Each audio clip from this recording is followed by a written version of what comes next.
ঠাকুর মা স্বামীজির শ্রীচরণে ভক্তিপূর্ণ প্রণাম জানিয়ে আজকের নিবেদন মাতৃ সমীপে স্বামী শারদেশানন্দ।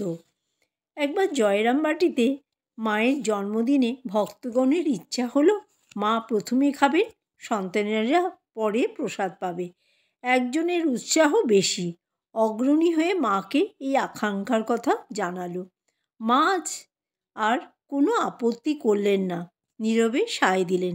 ঠাকুরের ভোগের পর থালায় সমস্ত প্রসাদী দ্রব্য সাজিয়ে দিয়ে আসনের সম্মুখে রেখে তাকে ডাকলে তিনি ধীরে ধীরে যন্ত্রচালিতের মতো আসনে গিয়ে বসলেন। করুণাপূর্ণ দৃষ্টিতে সমস্ত দ্রব্য দেখলেন, এটা ওটা একটু আধটু মুখে দিলেন। তারপর সামনে যে সন্তানটি ছিল তার মুখের দিকে চেয়ে অতি কাতরভাবে বললেন, ছেলেদের খাওয়ার আগে গলার নিচে যায় না, তাড়াতাড়ি তোমাদের খাবার ব্যবস্থা করো। এই বলেই হাত মুখ ধুয়ে উঠে পড়লেন এবং নিজের ঘরে এসে দরজার গোড়ায় ছেলেদের খাওয়া দেখতে বসলেন। সব ব্যবস্থাই ঠিক ছিল। মুহূর্তের মধ্যেই ছেলেরা খেতে বসল। মায়ের প্রাণ ঠান্ডা হলো। যে আহাম্মক সন্তান অগ্রণী হয়ে মাকে আজ আগে খেতে রাজি করিয়েছিল এবং বিশেষ আত্মপ্রসাদ লাভ করেছিল, এতক্ষণে তার হুঁশ হলো। তাই তো, কী কাজ করলাম, আজ মায়ের খাওয়া নষ্ট করলাম। প্রতিদিনের মতো ছেলেদের খাওয়ার ব্যবস্থা আগে করে পরে মেয়েদের সঙ্গে তাকে বসালেই তো ভালো হতো।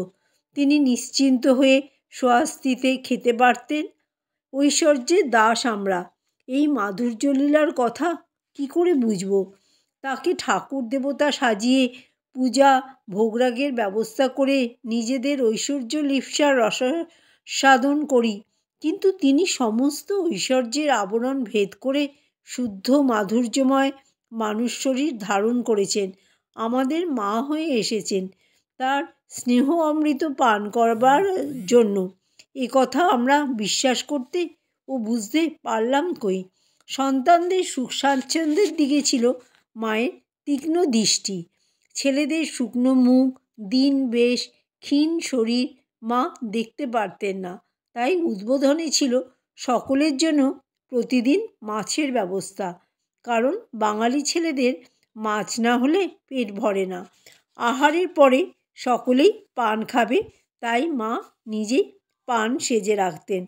উদ্বোধনের সন্ন্যাসী ব্রহ্মচারীগণ বিভিন্ন প্রকৃতির, কিন্তু সকলেই মায়ের সন্তান, মায়ের স্নেহের সমান অধিকারী। তাদের সকলেরই খাওয়া পড়া সুখ সুবিধার জন্য মা বিশেষভাবে ভাবতেন। এই প্রসঙ্গে একটি ঘটনার কথা মনে পড়ছে। উদ্বোধনের ডাক্তার মহারাজ অর্থাৎ স্বামী পূর্ণানন্দজি রাত্রে কোনো দিন ঠিক সময়ে খেতে আসতে পারতেন না এবং সেই জন্য গঞ্জনাও ভোগ করতেন। একদিন খুব বেশি দেরি হওয়াতে গঞ্জনা খুব বেশি হলো দেখে মা তাকে আড়ালে ডেকে সস্নেহে এর কারণ জিজ্ঞাসা করলেন।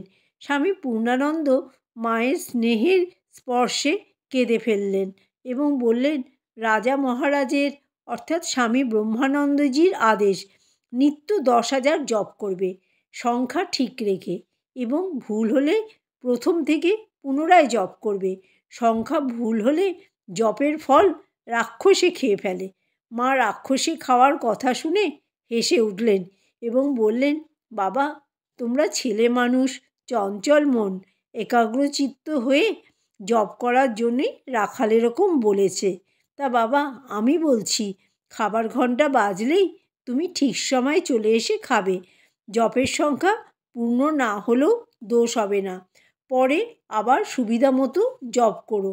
মায়ের ভরসা পেয়ে সন্তান নির্ভয় হলেন এবং যথাসময়ে খেতে আসতে লাগলেন। মা প্রতিদিন সকালের পুজোর পর প্রসাদী মিশ্রিত শরবত একটু খেতেন, এ তার বরাবরের অভ্যাস। এই ছিল তার সকালের প্রধান জলযোগ, পিত্ত রক্ষা। এইটুকু মুখে দিয়ে মা সন্তানদের জলখাবার খাওয়াতেন। মনে পড়ে জয়রামবাটিতে সেই সুমধুর আহ্বান, বাবা, বেলা হয়েছে, জল খাবে এসো। সেই ডাক এখনও যেন কানে বাজে। প্রাণ ব্যাকুল হয়ে ওঠে।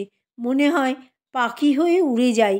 সেখানে যাই, সেই বারান্দায় যেখানে আসন বিছিয়ে জলের গ্লাস ও কাশিতে গুড়মুড়ি, পাতায় প্রসাদী ফল মিষ্টি রেখে দরজার দিকে মা চেয়ে আছেন সস্নেহ নয়নে, ব্যগ্র হয়ে, বৎসের প্রতীক্ষায় গাভীর ন্যায়। কিন্তু সে ভাগ্য তো আর হবে না। সারা বিশ্ব খুঁজলেও পাওয়া যাবে না সেই মাতৃস্নেহ। ছেলেদের জল খাওয়া হয়ে গেলে মেয়েদের খেতে দিয়ে মা নিজেও একটু গ্রহণ করেন। ভক্তরা যে ফল মিষ্টি আনে তা অপরেই পায়, তিনি সামান্য একটু মুখে দেন মাত্র। অল্প চারটি মুড়ি তার জলখাবার। পরে দাঁত পড়ে যায়, চিবোতে পারেন না, তাই আঁচলে করে মুড়ি নিয়ে একটা নোড়া দিয়ে সেগুলি গুড়িয়ে নেন আর নবাসনের বউকে ডেকে বলেন, বৌমা দাও তো একটু নুন লঙ্কা। জয়রামবাটিতে মায়ের বাড়ির খাওয়া দাওয়া সাধারণ মধ্যবিত্ত পরিবারের মতো।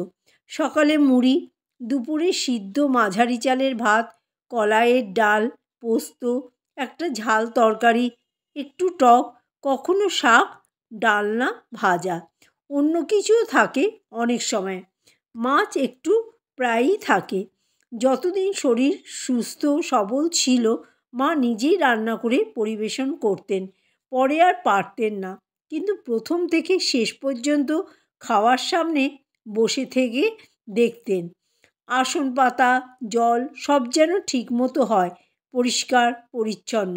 গ্লাসে জল যেন কম বেশি না হয়, পাতা যেন ঠিক আসনের মাঝখানে থাকে। আসনগুলি ঘনও হবে না, দূরেও থাকবে না, সমান ফাঁক ফাঁক।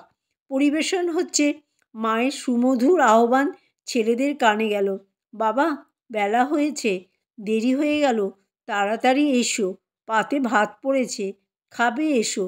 ছেলেদের একটু দেরি হচ্ছে, হাতের কাজ শেষ না করে আসতে পারছে না। মা পাতা আগলে বসে আঁচল দিয়ে মাছি তাড়াচ্ছেন। ছেলেরা খাচ্ছে, মায়ের চোখে মুখে কি গভীর আনন্দের প্রকাশ। সুমধুর স্বরে ছেলেদের জিজ্ঞাসা করছেন, কেমন হয়েছে? কারো পাতে ভাত নেই, কারো বা ডাল কম, কার কিসে রুচি দেখে শুনে বলে কয়ে পেট ভরে খাওয়াচ্ছেন। কোনো নবাগতর ভক্ত ছেলের প্রাণের আকাঙ্ক্ষা মায়ের প্রসাদ পাবে। মা তাকে বুঝিয়ে সুঝিয়ে প্রথমেই খাইয়ে দিলেন, বললেন, এখন বসে পেট ভরে খাও, আমার খেতে দেরি হবে, আমি প্রসাদ রাখবো তোমার জন্য, পরে পাবে ঠিক। দুপুরে মা একটু দুধ ভাতও খান, তরকারি একটু একটু সব মুখে দিয়ে মাটিতে দুধে 4টি ভাত মাখলেন, নিজে একটু মুখে দিলেন, তারপর প্রসাদ প্রার্থী ভক্তকে ডাকলেন। সে উপস্থিত হলে প্রসন্ন মুখে বললেন, বাবা এই ধরো গো, প্রসাদ চেয়েছিলে, বসে বসে তৃপ্তি করে খাও। সন্তানের প্রাণ জুড়ালো, মায়েরও পরমানন্দ। আবার এরকমও হয়েছে যে কোনো ভক্তের মায়ের প্রসাদ পাবার জন্য খুব আগ্রহে মা একটা সন্দেশ হাতে নিলেন, ঠাকুরকে দৃষ্টিভোগ দিয়ে তারপর নিজের জিহ্বাগ্রে স্পর্শ করিয়ে পরম স্নেহের সাথে সহর্ষে দিলেন সন্তানকে, বাবা খাও প্রসাদ। রাতে মায়ের বাড়িতে জয়রামবাটিতে খাওয়া রুটি তরকারি, গুড়, একটু দুধ।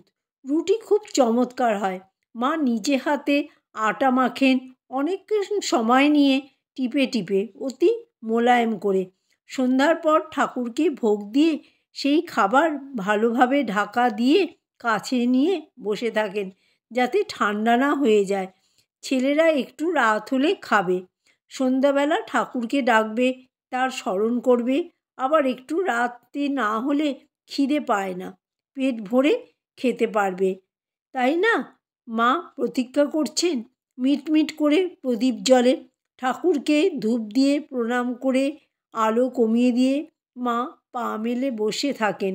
কোথায়, কোন রাজ্যে তার মন বিচরণ করে কে জানে। সব নিস্তব্ধ। জয় মা শারদা।